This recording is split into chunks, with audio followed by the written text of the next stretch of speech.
আসসালামু আলাইকুম। প্রিয় দর্শক, আপনারা জানেন যে আজ ছিল আর কি ইসিতে আপিলের শেষ দিন। তাই আপিলের এই শেষ দিনে অনেকেই আপিল করছে। এখন টানা ৮-৯ দিন আর কি এগুলা যাচাই বাছাই করবে। শেষ দিনে ইসিতে আপিলের হিড়িক। রিটার্নিং কর্মকর্তার সিদ্ধান্তের বিরুদ্ধে প্রার্থিতা ফিরে পেতে নির্বাচন কমিশনে শেষ দিনে চলছে আপিল গ্রহণ। শুক্রবার সকাল 10টা থেকে শুরু করে বিকাল 5টা পর্যন্ত আপিল দায়ের সময় থাকলেও সন্ধ্যা 6টার সময় দীর্ঘ লাইন ছিল প্রার্থীদের।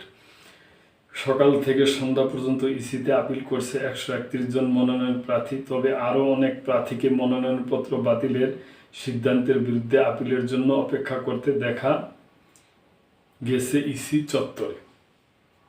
শুক্রবার রাজধানীর আগারগাঁয়ে নির্বাচন ভবনে স্থাপিত কেন্দ্রীয় বুথ থেকে এই তথ্য জানানো হয়। নির্বাচন কমিশনের জনসংযোগ শাখার পরিচালক রুহুল আমিন মল্লিক বলেন, আজ বিকেল 5টা পর্যন্ত যারা নির্বাচন ভবনে আপিল করতে উপস্থিত হয়েছেন তাদের সবার আবেদন গ্রহণ করা হবে। যতক্ষণই লাগুক আমরা সেটা শেষ করব। ইসির কর্মকর্তারা জানান, রিটার্নিং কর্মকর্তাদের আদেশের বিরুদ্ধে গত 4 দিনে নির্বাচন কমিশনের মোট 469টি আপিল আবেদন জমা পড়ে। এর মধ্যে গতকাল বৃহস্পতিবার সর্বোচ্চ 174টি আপিল দায়ের করা হয়। ওই দিন মনোনয়নপত্র বাতিলের আদেশের বিরুদ্ধে 164টি এবং মনোনয়নপত্র গ্রহণের আদেশের বিরুদ্ধে 10টি আপিল করা হয়েছে।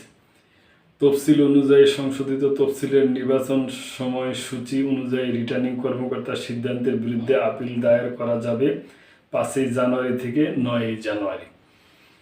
আপিল নিষ্পত্তি হবে 10 থেকে 18 জানুয়ারি পর্যন্ত সময়। প্রার্থিতা প্রত্যাহারের শেষ তারিখ 20 জানুয়ারি। রিটার্নিং কর্মকর্তা চূড়ান্ত প্রার্থী তালিকা প্রকাশ করে প্রতীক বরাদ্দ করবেন 21 জানুয়ারি। নির্বাচন প্রচারণা শুরু হবে 22 জানুয়ারি।